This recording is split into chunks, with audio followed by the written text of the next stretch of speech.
রোজার আগেই জাতীয় নির্বাচন অনুষ্ঠিত হবে বলেছেন প্রধান উপদেষ্টা। লিবিয়ার উপকূলে শরণার্থী বহনকারী নৌকায় আগুন, নিহত অন্তত 50 জন। দেশের প্রেক্ষাগৃহে আসছে স্বপ্নে দেখা রাজকন্যা। আসসালামু আলাইকুম, ডিবিসি টেলিভিশনে আপনাদেরকে স্বাগতম। আপনাদের সাথে আছি আমি সামিয়া সুলতানা। এতক্ষণ শুনছিলেন সংবাদ শিরোনাম, এবারে বিস্তারিত।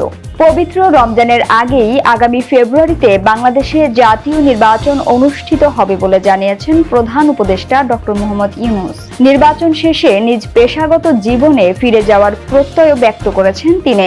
আন্তর্জাতিক মুদ্রা তহবিলের ব্যবস্থাপনা পরিচালক ক্রিস্টালিনা জর্জিয়েভার সঙ্গে ভিডিও কনফারেন্সে আলাপকালে মঙ্গলবার সন্ধ্যায় তিনি কথা বলেন। এ সময় প্রধান উপদেষ্টা দেশের ব্যাংকিং খাত পুনর্গঠন, রাজস্ব সংগ্রহ জোরদার এবং বৈদেশিক মুদ্রা বাজার স্থিতিশীল করতে সরকারের গৃহীত পদক্ষেপগুলো তুলে ধরেন।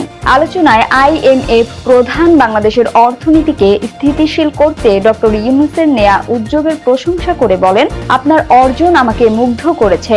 অল্প সময়ে অনেক কিছু করেছেন আপনি। যখন অবনতির ঝুঁকি ছিল চরমে, তখন দেশের দায়িত্ব নিয়েছেন। আপনি সঠিক সময়ে সঠিক ব্যক্তি। তিনি বিশেষভাবে বাজার ভিত্তিক বিনিময় হার প্রবর্তন এবং বৈদেশিক মুদ্রার রিজার্ভ পুনর্গঠনের সাহসী পদক্ষেপেরও প্রশংসা করেন। ডক্টর ইউনূস এ সময় আইএমএফ এর অবিচল সহায়তার জন্য কৃতজ্ঞতা প্রকাশ করেন। তিনি স্মরণ করিয়ে দেন, গত বছর জাতিসংঘ সাধারণ পরিষদের অধিবেশনে নিউ ইয়র্কে তাদের প্রথম সাক্ষাৎ বাংলাদেশের অর্থনীতি পুনরুদ্ধারের পথ সুগম করতে সহায়ক হয়েছিল। আইএমএফ প্রধান এ আলোচনায় অভ্যন্তরীণ রাজস্ব আয় বৃদ্ধি এবং ব্যাংকিং খাতে গভীর সংস্কার বাস্তবায়নের উপর গুরুত্বারোপ করেন। তার ভাষায়, শক্ত অবস্থানে থাকতে হলে সংস্কার অনিবার্য।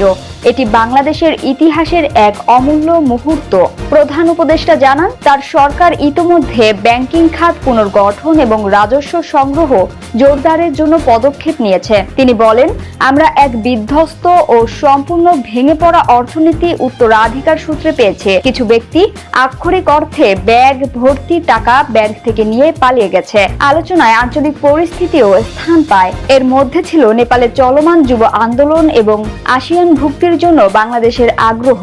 ডক্টর ইউনূস আঞ্চলিক যোগাযোগ জোরদারের লক্ষ্যে ঢাকায় গৃহীত বৃহৎ অবকাঠামো উদ্যোগ যেমন নতুন বন্দর ও টার্মিনাল নির্মাণ প্রকল্প সম্পর্কেও আইএমএফ প্রধানকে অবহিত করেন।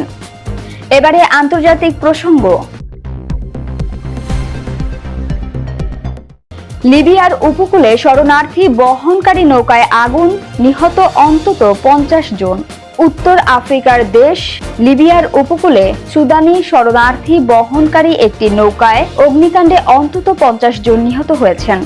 আন্তর্জাতিক অভিবাসন সংস্থা জানিয়েছে, নৌকাটিতে মোট 75 জন আরোহী ছিলেন। তাদের মধ্যে 24 জনকে জীবিত উদ্ধার করা হয়েছে। মঙ্গলবার এক প্রতিবেদনে এই তথ্য জানিয়েছে সংবাদ মাধ্যম আল জাজিরা। জাতিসংঘের এই অভিবাসন সংস্থা জানিয়েছে, দুর্ঘটনায় বেঁচে যাওয়া 24 জনকে চিকিৎসা সহায়তা দেয়া হয়েছে। সংস্থাটি এক্সে পোস্ট করে বলেছে, সমুদ্রপথে এমন মর্মান্তিক দুর্ঘটনা ঠেকাতে জরুরি পদক্ষেপ নেওয়া প্রয়োজন। এর আগেও এ ধরনের ঘটনা ঘটেছে। গত মাসে ইয়েমেন উপকূলে একটি নৌকা ডুবে অন্তত 68 শরণার্থী ও অভিবাসীর মৃত্যু হয়, নিখোঁজ হয় আরো অনেকে। এদিকে এই দুর্ঘটনাও আফ্রিকা থেকে ইউরোপগামী শরণার্থীদের বিপজ্জনক ভূমধ্যসাগর পাড়ি দেওয়ার সর্বশেষ উদাহরণ। এর আগে গত আগস্টে ইতালির লাম্পেদুসা দ্বীপের কাছে দুটি নৌকা ডুবে অন্তত 27 জনের মৃত্যু হয়। তার আগে জুন মাসে লিবিয়া উপকূলে দুটি জাহাজ ডুবিতে অন্তত 60 জনের মৃত্যু হয় বা নিখোঁজ হন।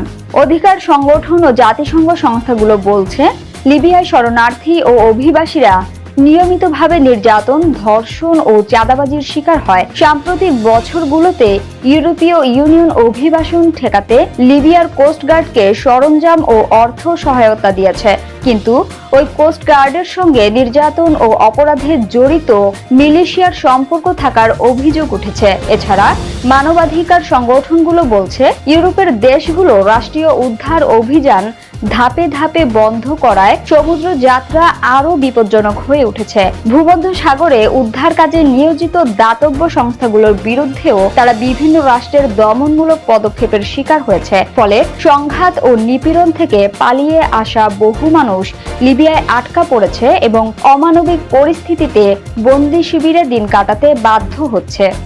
এবারে বিনোদনের সংবাদ। দেশের প্রেক্ষাগৃহে আসছে স্বপ্নে দেখা রাজকন্যা। শারদীয় দুর্গোৎসব ঘিরে দেশের প্রেক্ষাগৃহে আসছে মোস্তাফিজুর রহমান মানিক পরিচালনায় সিনেমা স্বপ্নে দেখা রাজকন্যা। এই সিনেমাটির দৃশ্য ধারণ করা হয়েছে কোভিড মহামারীর বছর 2020 সালে। আগামী 26 সেপ্টেম্বর সিনেমাটি মুক্তি পাবে বলে জানিয়েছে পরিচালক মানিক। দৃশ্য ধারণের 5 বছর পর আলোর মুখ দেখেছে সিনেমাটি। এর কারণ জানিয়ে মানিক বলেন, ভালো সময়ের অপেক্ষা করতে করতে 4 বছর লেগে গেল। সিনেমার শুটিং হয়েছিল 2020 সালে, এরপর 2021 সালে ছাড়পত্র পেয়েছে। তখন কোভিড মহামারীর প্রকোপ ছিল, তাই সে সময় মুক্তি দেওয়া হয়নি। রোমান্স ও ফ্যান্টাসির মিশেলে গড়ে উঠেছে সিনেমার চিত্রনাট্য। মানিক বলেন, এটা একটা নিরেট প্রেমের সিনেমা, যেখানে ফুটে উঠেছে এক স্বপ্নভঙ্গের গল্প। রাজকন্যা আর বাস্তবতার জটিলতা মিলেমিশে যায়। এটা আদর আজাদ ও নিশাত নওয়ার সালোয়ার প্রথম সিনেমা। সিনেমাটি নিয়ে প্রত্যাশা কেমন জানতে চাইলে মানিক বলেন, সময়ের পরিবর্তন হয়েছে, মানুষের রুচি পরিবর্তন হয়েছে। অনেক বড় বাজেটের সিনেমা মুক্তি পাচ্ছে, সেই জায়গা থেকে খুব বেশি আশা রাখি না। তবে সিনেমাটি দর্শকের ভালো লাগবে, গল্পটা সবার পছন্দ হবে, গানগুলোও ভালো লাগবে। দর্শকের ভালো লাগলেই আমি খুশি। স্বপ্নে দেখা রাজকন্যার চিত্রনাট্য ও সংলাপ লিখেছেন সুদীপ্ত সাইদ খান।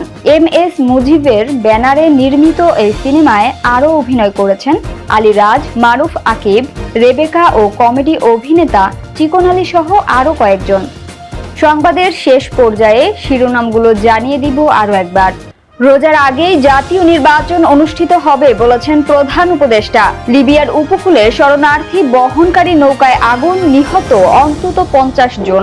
দেশের প্রেক্ষাগৃহে আসছে স্বপ্নে দেখা রাজকন্যা। জিবিসি সংবাদে এই ছিল এখনকার মতো।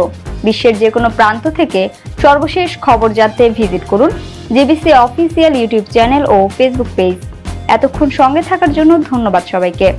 পরবর্তী সংবাদ দেখার আমন্ত্রণ রইল।